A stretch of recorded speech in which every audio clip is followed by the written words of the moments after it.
So about a day ago, we got a ton of NBA 2K23 news from this article that they dropped. And of course, I covered it in a video for you guys. It was only about 11 minutes long. It was a ton of information. So I'll leave the link in the description for anyone that missed out. I definitely recommend you go check it out. There's a lot of cool information about 23 in there. But on top of that article, Mike Wang was actually tweeting all day long, responding to tweets, putting out tweets. So I was like, you know what? There's some different info that Mike put out. Let me cover it in another video. That's what we're going to do today. But the main thing I want to get into is how they're changing jump shots in NBA 2K23. I think this is going to be a big feature, and whether it's good or bad, I don't know, obviously, until we get to it. But it's going to be different. That's for sure. So make sure y'all drop a like on the video. Subscribe if you guys are new, man. We're almost at 1 million subs. Hit that sub button. And let's get right into the news. This video is sponsored by Pristine Jerseys. PristineJerseys.com offers high quality replica jerseys at an affordable price. Anything from NBA, MLB, NFL, throwback jerseys, even shorts. Pristine Jerseys has it all. Link in the description. Make sure y'all go check it out. So in my video a day ago, we talked about the jump shot changes because they did talk about it in the article, but Mike went into more detail. So check it out. He said signature jumpers have attributes and rating requirements in 23. He then said make sure you check the available jumpers with the test build feature to make sure you get the shot you want before locking your build. Smalls under 6'5", swings 6'5 to 6'9", bigs 6'10 plus. Then he put this chart out, which you guys are going to want to analyze for a little while because it is crazy. Now, I'm not going to go over everything on this chart, but you can pause the video and look at it all you want. But check it out. The first thing you'll notice is you have a rating requirement to go along with that height requirement now. So your shooting attribute needs to be at a certain point to unlock certain jump shots. To go along with that, every jump shot has a rating for not only release speed, but also release height, timing impact, and defensive immunity. So who knows how all of this is going to play out, but it's definitely something very different from what we've had in the past. This could provide, and I think their goal of doing this is to provide more variety in terms of what jump shots everyone uses. You know, for 22, for example, it was either jump shot 3 or jump shot or set shot 25. Set shot 25 or jump shot 3 was 90% of the community. Then you had a few other people that used other things, but basically everyone uses the same shot. If this works out how they want it to, people will be using different shots, but that remains to be seen because you already know they're going to find the fastest release speed. Judging by that chart, Al Horford was 8+ release speed. I mean, unless there's a real detriment to not having the other like attributes being high on your jump shot, everyone's probably going to go for the release speed, honestly, but we'll have to wait and see how it all plays out. So this also raised other questions regarding jump shots. Tony said, what about custom jumpers? Do they have requirements or just the signature jump shots? Mike said, the custom shot you create will generate attributes and a shot rating requirement based on the components you use to build the shot.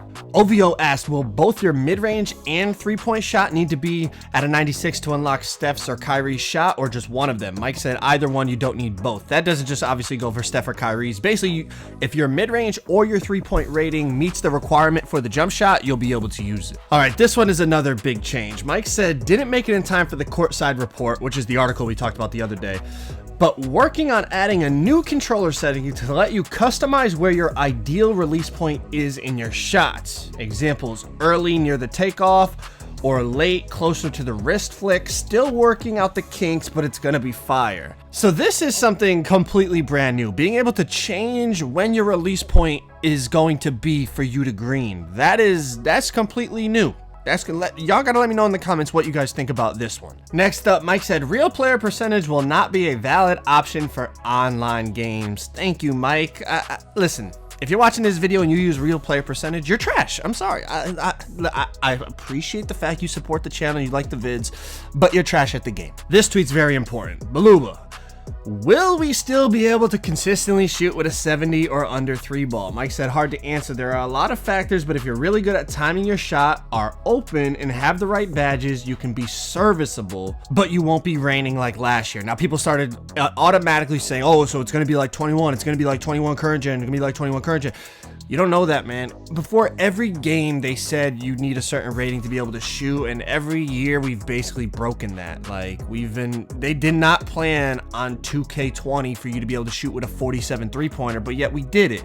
So don't overreact, don't panic. We got to see how the game plays out. Now, in my last video, we talked about all the new badges they're adding to NBA 2K23. Link in the description if you didn't check that out. But now Mike's talking about the returning badges. He said most of, if not all, of the returning badges have been retuned or reworked in some way. If something was OP in 22, don't assume it will be again in 23.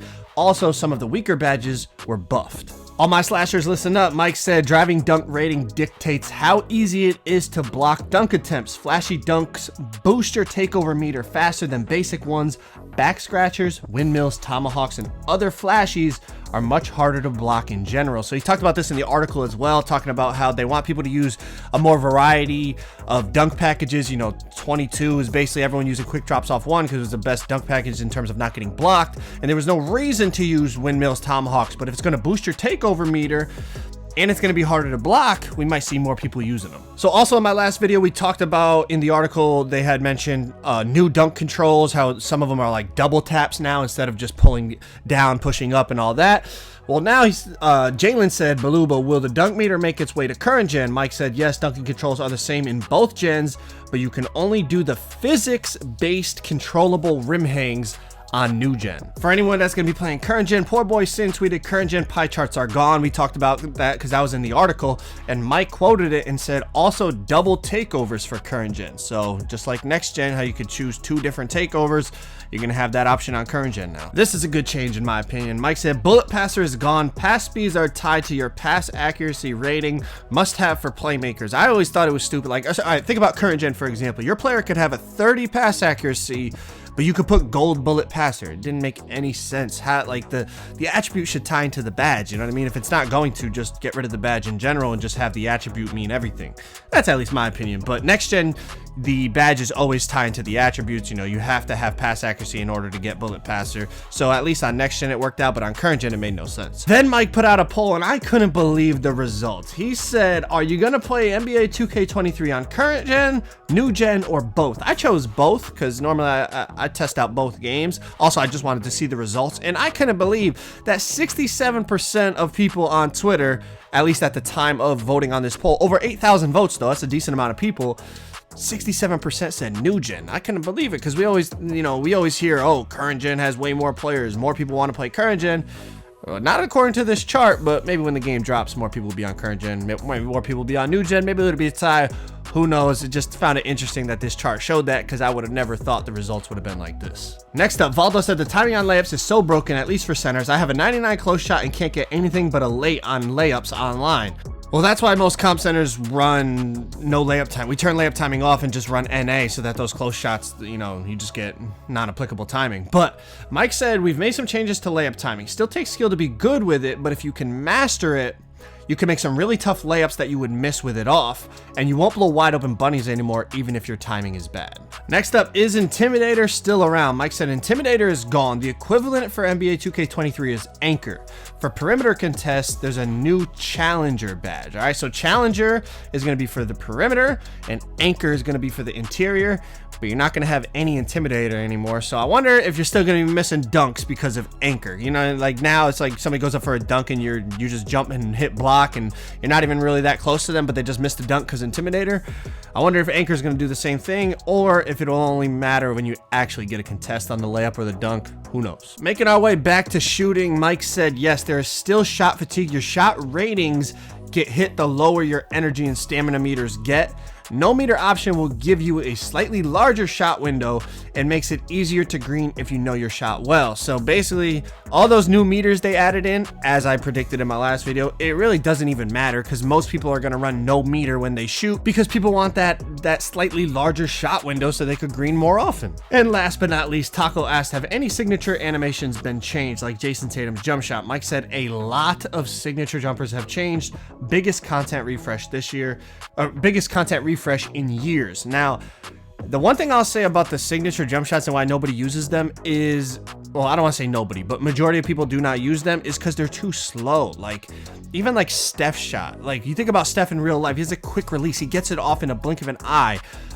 But in the game, it's such a slow release compared to like jump shot 3 on max speed or set shot 25 on max speed. So hopefully not only with this animations refresh that he's saying that they did, hopefully they increase the speed of the shots, at least the people that have quick releases, because otherwise no one's going to use those shots again. People are going to be forced to use the faster jump shots. Like, you have to have a fast jump shot, especially if you're playing like Comp Pro-Am, or, you know, if you're playing guard in the park and you're playing against good people, you know, if you're in the stage, whatever, you need a fast jump shot. Otherwise, you're not going to get it off. It's going to be contested.